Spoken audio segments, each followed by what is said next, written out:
नमस्कार, आपके साथ हूं मैं खुशबू मनोरमा मिश्रा और आप देख रहे हैं इंडिया न्यूज।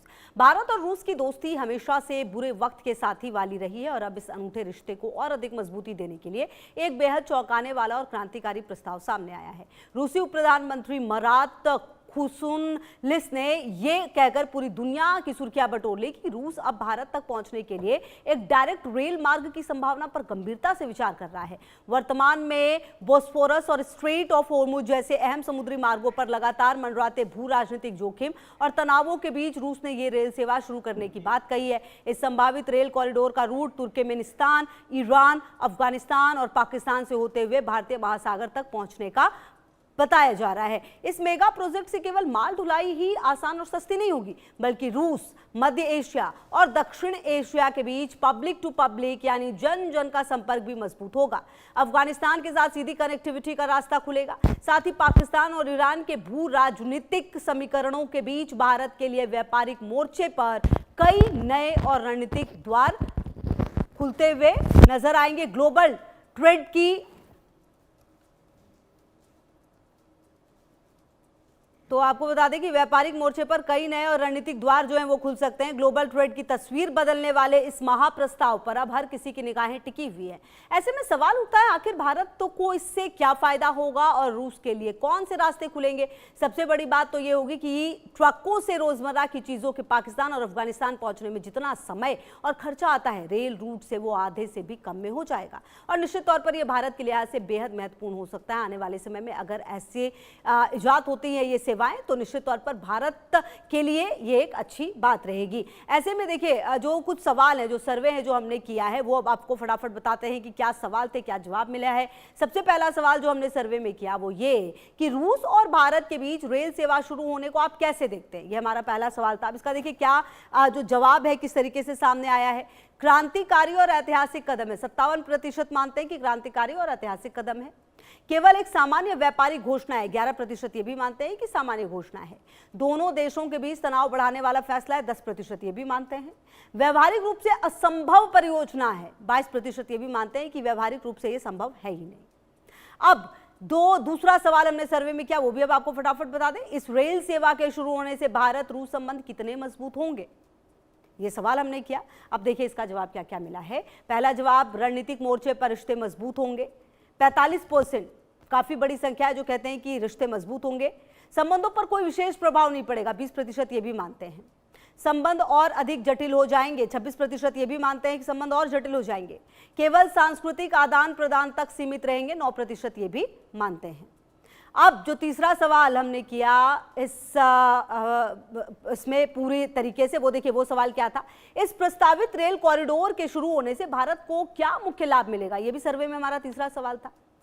इस रूट के सभी देशों के साथ रिश्ते प्रगाढ़ होंगे, 10%, काफी कम, इससे अग्री करते हैं।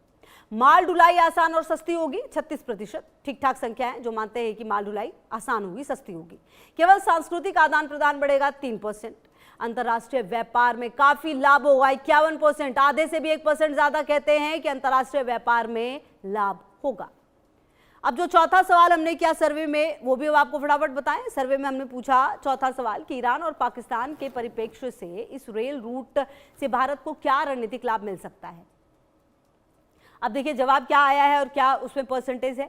मध्य एशिया और यूरेशिया तक सीधी पहुंच बनेगी, 11% ये मानते हैं। समुद्री मार्गों पर निर्भरता कम होगी, 43%, काफी बड़ी संख्या, समुद्री मार्गों पर निर्भरता कम होगी।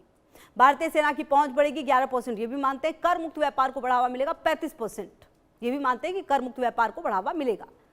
आखिरी सवाल जो सर्वे में हमने किया, पांचवा, वो ये कि इस रेल परियोजना को तैयार करने में सबसे बड़ी चुनौती क्या हो सकती है।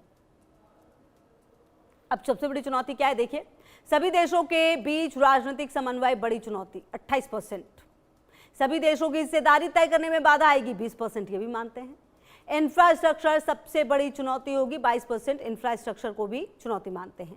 सुरक्षा भी एक बड़ी चुनौती होगी, सबसे ज्यादा 30% लोग कहते हैं कि सुरक्षा एक बड़ी चुनौती होगी। तो ये जो सवाल हमने सर्वे में किया और कहीं ना कहीं सर्वे में जो अब जवाब आया है उसको देखते हुए आप ये समझ सकते हैं कि किस तरीके से इस मेगा रेल प्रोजेक्ट के बारे में जो सोच है वो सामने आई है। हालांकि आपको ये भी पता होना चाहिए कि अगर ये शुरू होता है तो निश्चित तौर पर भारत को व्यापारिक लिहाज से काफ़ी लाभ भी मिल सकता है और भारत और रूस जो दशकों से एक दूसरे के साथी रहे हैं, उनकी दोस्ती को भी एक नया आयाम मिल सकता है, ऐसा भी जो एक्सपर्ट्स हैं वो लगातार कहते हुए नजर आ रहे हैं। कुल मिलाकर फिलहाल हालांकि देखिए कई लोग ये भी कह रहे हैं कि व्यवहारिक रूप से शायद जब होगा तो कहीं ना कहीं अगर व्यवहारिक रूप से ऐसा करना हो तो निश्चित तौर पर ये थोड़ा सा टाइम लग सकता है इसमें, लेकिन अभी फिलहाल की अगर आप बात करें तो ये जो होर्मुज की अगर आप बात करें, देखिए कितनी समस्या हुई है। एक होर्मुज के बंद होने से कई देशों की जो व्यापारिक स्थिति है, चाहे वो तेल को लेकर निर्भरता हो, गैस को लेकर निर्भरता हो, वो रही है। ऐसे में अगर भारत को अपने लिए कई वैकल्पिक रास्तों की तलाश है तो उसमें से एक ये तलाश भी हो सकती है और मेगा रेल प्रोजेक्ट, और अगर ऐसा निश्चित तौर पर होगा तो आप समझ सकते हैं कि आने वाले समय में भारत के लिए जो सांस्कृतिक मेल मिलाप की बात तो है, ये आपसी समझ तो बढ़ेगी, लेकिन मानवीय रिश्ते और अधिक प्रगाढ़ हो सकते हैं। कूटनीतिक साझेदारी के अभूतपूर्व मजबूती मिलने की भी बात सामने आ रही है। तो ऐसे में कहा यह जा रहा है कि ईरान, पाकिस्तान और तुर्कमेनिस्तान से होकर ये ट्रेन गुजरेगी। हालांकि अब इसी प्रोजेक्ट जो है किस तरीके से आगे बढ़ेगा और किस तरीके से इस प्रोजेक्ट में जो बातें हैं वो सामने आएंगी, ये भी देखना है। फिलहाल आपको बता दें कि इसमें चुनौतियां भी काफ़ी ज़्यादा रहने वाली हैं और इन चुनौतियों में सबसे बड़ी बात ये भी आप देखिए कि कहीं ना कहीं अगर आप इस पूरे प्रोजेक्ट को देखें तो निश्चित तौर पर ये कहा जा रहा है कि अभी थोड़ा सा वक्त इसे व्यवहारिक रूप से सामने लाने में लग सकता है, ये भी एक्सपर्ट जो हैं वो कह रहे हैं। हालांकि अगर ऐसा हो पाता है तो निश्चित तौर पर आने वाले समय में भारत के लिए एक बड़ी जीत के तौर पर इसे देखा जाएगा और कहीं ना कहीं देखिए भारत अब अपने लिए जितने भी वैकल्पिक रास्ते हैं उसको और मजबूत कर रहा है समय के साथ। भारत चाहता है कि जो निर्भरता जो होर्मुज में भी जो कुछ भी होर्मुज में हुआ, जो कुछ भी जो यूक्रेन जो जंग, रूस यूक्रेन जंग तो चली रही थी, इसके अलावा जो ईरान, इजराइल और अमेरिका की जंग हुई और जो कुछ भी होर्मुज में हुआ, उसके बाद दुनिया को दिक्कतें हुई और कहीं ना कहीं भारत ने भी उससे सीखा कि अपने लिए वैकल्पिक रास्ता तलाशे।